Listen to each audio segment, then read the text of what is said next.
الرجيم بسم الله الرحمن الرحيم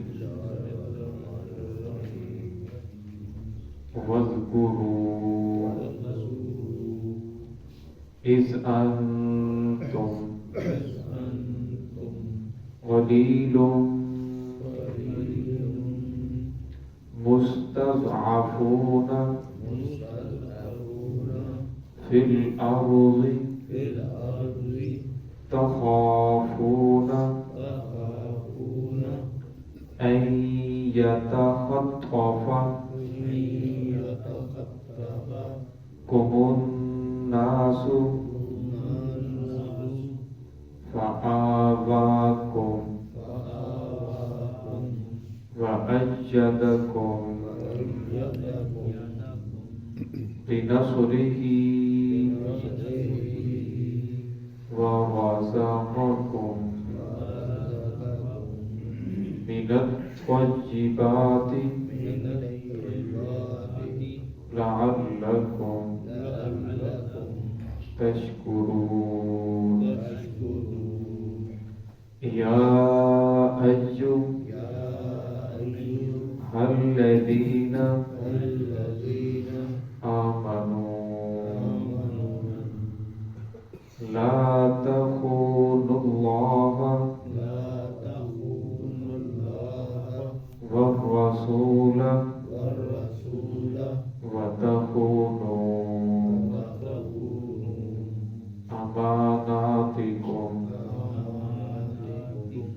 وأنتم تعلمون.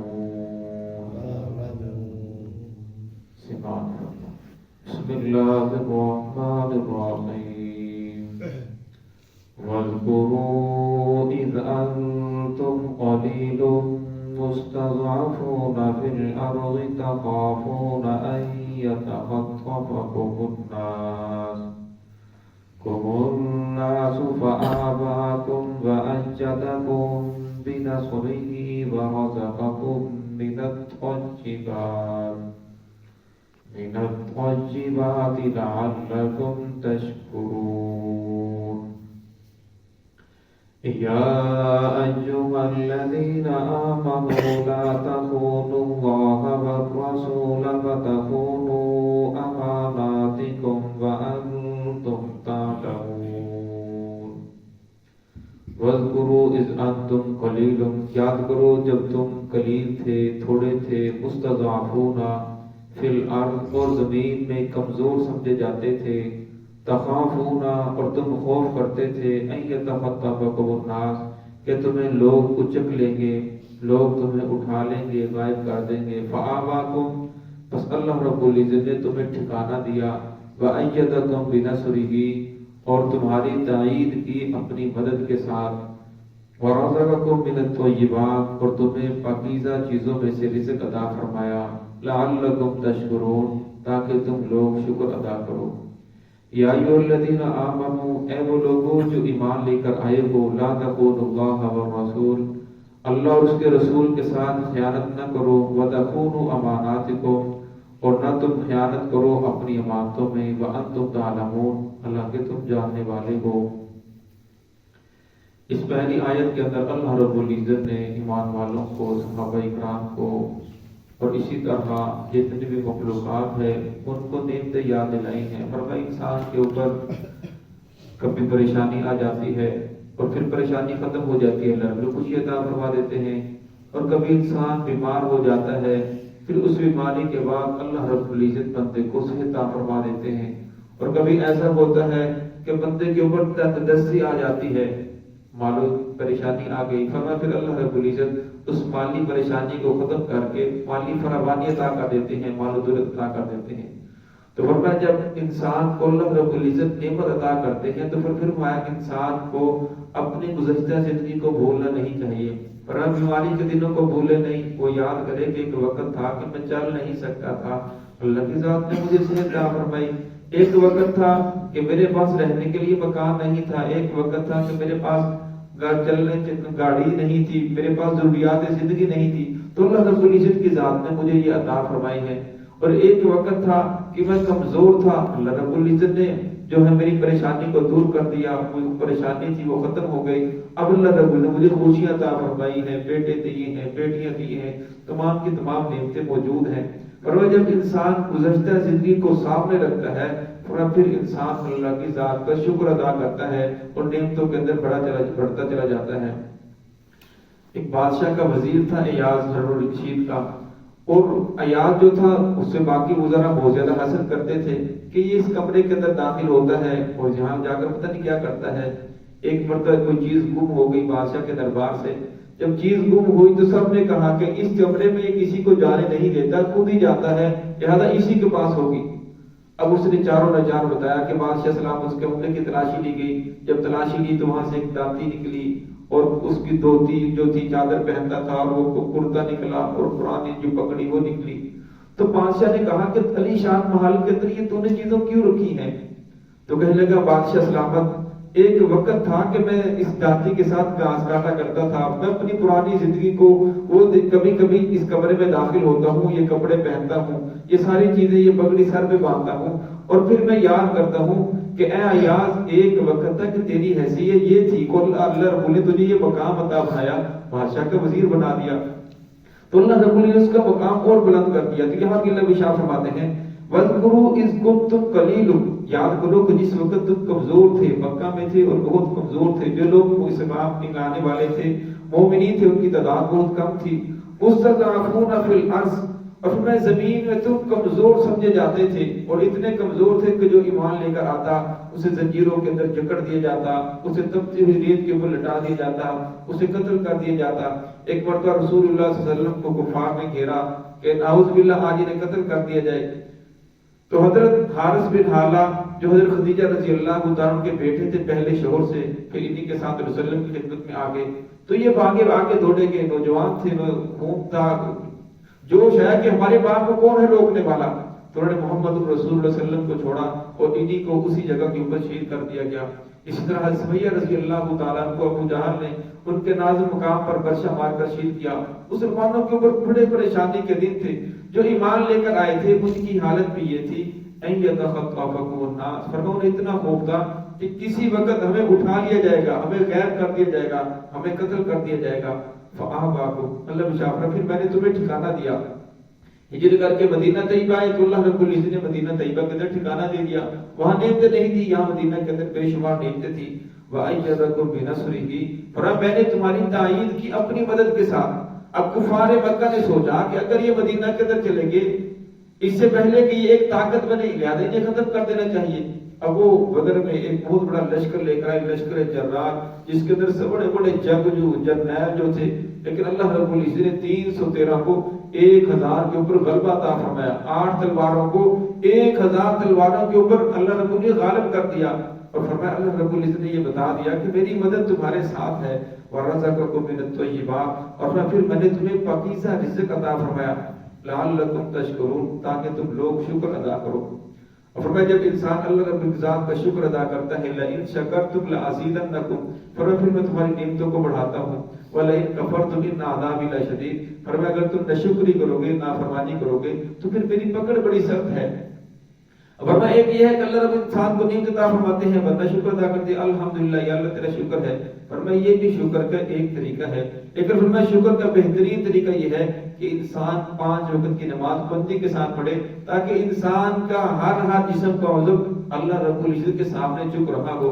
اور میں شکر کا اعلیٰ طریقہ یہ ہے کہ انسان اللہ رب العزت کے سامنے عاجز ہو جائے کہ الہ العالمین تیری میرے اوپر اتنی زیادہ نعمتیں ہیں، اگر میں ساری زندگی سجدے کے اندر بھی گزار دوں تو تیری نعمتوں کا شکر ادا نہیں کر سکتا۔ فرمایا یہ بھی شکر ادا کرنے کا ایک طریقہ ہے، بہت اعلیٰ طریقہ ہے کہ انسان اپنی حیثیت کو مٹا دیتا ہے کہ یا اللہ میری تو کوئی حیثیت نہیں ہے، اگر تیرے سے یہ سب تیرا فضل ہے، تیرا کرم ہے کہ تو نے مجھے بے شمار نعمتیں عطا فرمائی، اور ہے بھی ایسے ہی۔ اگر انسان کو اللہ رب العزت ایک جو ہے آنکھ کی جو یہ جھپکنا بند ہو جائے تو انسان اتنا زیادہ پریشان ہو جاتا ہے، کوئی جسم کا عضو حرکت کرنا چھوڑ دے تو فرمایا انسان اس کو ٹھیک نہیں کر سکتا۔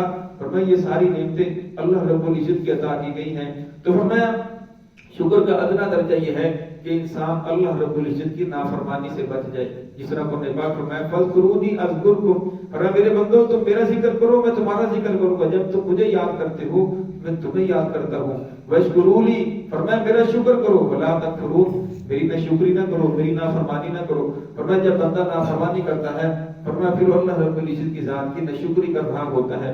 فرمایا ادنا ترین درجہ یہ ہے کہ انسان اللہ رب العزت کی ناشکری سے بچ جائے، اللہ رب العزت کی نافرمانی سے بچ جائے، محمد رسول اللہ صلی اللہ علیہ وسلم جو احکامات لے کر آئے ان کے اوپر چلنے والا بن جائے. جب احکامات کا ذکر کیا جاتا ہے تو ہمارا ذہن اکثر جاتا ہے نماز کی طرف، روزے کی طرف، حج کی طرف، زکات کی طرف. حالانکہ نماز، روزہ، حج، زکات یہ سارا دین نہیں بلکہ دین کا ایک حصہ ہے.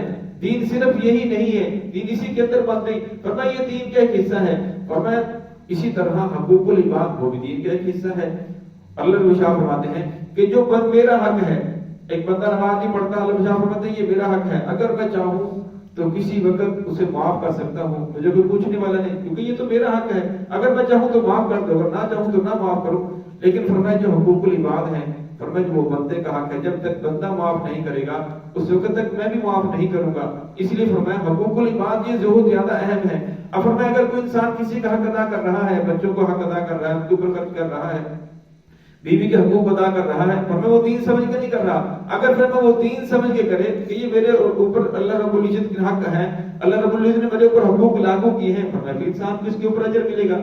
اب وسلم کی حدیث ہے، فرمایا تمہارے گھر کے جو سامنے کا حصہ ہے اس کی صفائی کرو. اب انسان اگر صفائی کرتا بھی ہے تو اسے دین سمجھ کے نہیں کرتا، ویسے صفائی کی دنیا داری سمجھ کر تو کرتا ہے. فرمایا یہ بھی دین ہے کہ گھر کے سامنے کو صاف کرنا تاکہ پڑوسیوں کو پریشانی نہ ہو، سامنے والوں کو تکلیف نہ ہو، گزرنے والوں کو تکلیف نہ ہو. فرمایا یہ سارا کا سارا دین ہے. اگر انسان اپنی 100% زندگی کو دین کے اوپر لانے کی کوشش کرے تو یہ روزمرہ کے ہم کام کر رہے ہیں وہی دین ہے، لیکن صرف اس کے اندر نیت کو شامل کرنا ہے. اگر انسان اپنی نیت کو بھی شامل کر لے پھر اس کے اوپر انسان کو اجر بھی ملے گا. آپ صلی اللہ علیہ وسلم کی حدیث ہے انما الاعمال بالنیات، اعمال کا دار و مدار نیتوں پر ہے. جب انسان نیت کر لیتا ہے پھر انسان کو اس کے اوپر اجر ملنا بھی شروع ہو جاتا ہے.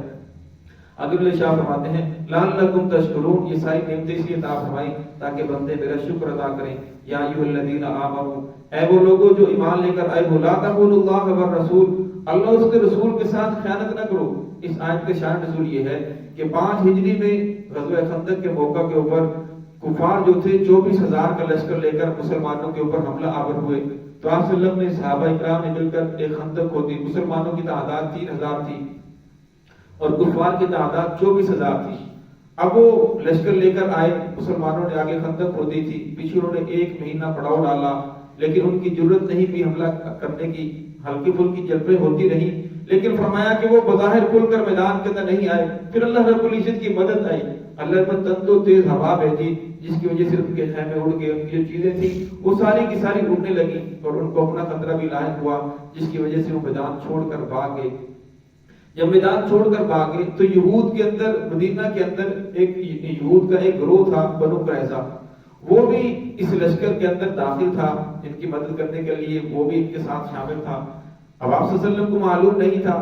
جب آپ صلی اللہ علیہ وسلم وہ لوگ چلے گئے، آپ صلی اللہ علیہ وسلم بھی آگے، صحابہ اکرام بھی آگے، تو آپ صلی اللہ علیہ وسلم نے اپنی خود اتاری، اپنی جو زرہ تھی وہ بھی اتاری. جس وقت اتاری تو جبرائیل علیہ السلام تشریف لائے. فرمایا یا رسول اللہ آپ نے ہتھیار دیے. تو آپ صلی اللہ علیہ وسلم فرمایا کیا ابھی جنگ باقی ہے؟ فرمایا ہم نے تو ابھی نہیں اتارے. فرمایا بالکل ابھی ہم نے جا کر بنو قریظہ کا فیصلہ کرنا ہے. پھر آپ صلی اللہ علیہ وسلم صحابہ اکرام نے حکم دیا، صحابہ اکرام اسی طرح پھر بنو قریظہ کی طرف چلے اور جب وہاں چلے تو 21 دن تک ان کا محاصرہ کیے رکھا. 21 دن کے بعد، کیونکہ انہوں نے بڑے بڑے مضبوط قلعے بنائے ہوئے تھے، 21 دن کے بعد انہوں نے وہ ڈر گئے، انہوں نے پھر صلح کا پیغام بھیجا کہ ہم صلح کرنا چاہتے ہیں. جب صلح کا پیغام بھیجا تو آپ نے فرمایا کہ سعد بن معاذ آپ کے بارے میں جو فیصلہ کریں گے تو ہم مان لیں گے. انہوں نے کہا کہ بالکل ہم بھی مان لیں گے. پھر انہوں نے ابو لبابہ جو ان کے محلے کے اندر ان کی دکان تھی، فرمایا ان سے مشورہ کرتے ہیں، اور ان کے ساتھ اچھے تعلقات بھی تھے، وہ صحابی بھی تھے. جب ان سے مشورہ کیا تو انہوں نے زبان سے تو کچھ نہیں کہا، لیکن انہوں نے ہاتھ سے اشارہ کیا کہ اب تمہاری جو ہے گردنیں کاٹی جائیں گی. اور یہ اشارہ کرنا تھا. پھر انہیں احساس ہوا کہ میں نے اللہ اس کے رسول کے ساتھ تو خیانت کی ہے، جو حکم بعد کے اندر لاگو ہونا تو میں نے پہلے ہی بتا دیا ہے. اب جب وہ پریشان ہو گئے کہ لہٰذا مجھے تو ایسا نہیں کرنا چاہیے تھا، پھر گھر آئے تو بیوی کو کہا کہ مجھے اس ستون کے ساتھ باندھ دو، آپ بھی آپ جائیں گے تو وہاں ایک ستون ہے جس کا نام ہے استوانہ توبہ. یعنی اس ستون کے ساتھ باندھے رکھا. اب بیوی ان کو باندھ دیتی، جب نماز کا وقت ہوتا تو انہیں کھول دیتی، پھر اس کے بعد اسے باندھ دیا جاتا. وہ کہتے کہ اس وقت تک نہ میں کھانا کو نہ پیوں گا جب تک میری توبہ قبول نہ ہو جائے یا محمد الرسول صلی اللہ علیہ وسلم مجھے خود نہ کھولے. تو 6 دن تک، اور ایک روایت میں 7 دن تک کسی طرح وہ اس ستون کے ساتھ بندے رہے. پھر 7 دن کے بعد اللہ رب العزت نے قرآن پاک نازل فرمایا اور ان کی توبہ کو قبول فرمایا. اس آیت میں اسی کا تذکرہ ہے. یا ایھا الذین آمنوا، اے وہ لوگوں جو ایمان لے کر آئے ہو، لا تخونوا اللہ والرسول، اللہ اور اس کے رسول کے ساتھ خیانت نہ کرو. وتخونوا اماناتکم، اور اپنی امانتوں میں بھی خیانت نہ کرو، کیونکہ رسول صلی اللہ علیہ وسلم کی جو بات ہے وہ تمہارے پاس امانت ہے. اب فرمایا اگر تم اس کے اندر خیانت کرو گے وانتم تعلمون، حالانکہ تم جاننے والے ہو، کیونکہ تورات کے اندر حکم یہی تھا کہ جو قوم غداری کرے پھر مسلمان جو دوسرے اس کے اوپر فتح پا لیں، فتح پانے والوں کے لیے یہ حکم ہے جو نوجوان ہیں ان کی گردنوں کو اتار دیا جائے، جو عورتیں بچے ہیں انہیں غلام بنا لیا جائے. تو اس کے اندر یہ حکم موجود تھا اور انہیں بھی معلوم تھا کہ تورات کے اندر یہی حکم ہے، تو اس لیے انہوں نے اشارہ کر دیا. پھر بعد کے اندر احساس ہوا تو اللہ رب العزت نے ان کی توبہ کو قبول فرمایا. دعا ہے کہ اللہ رب العزت ہم سب کو صراط مستقیم پہ چلنے کی توفیق عطا فرمائے.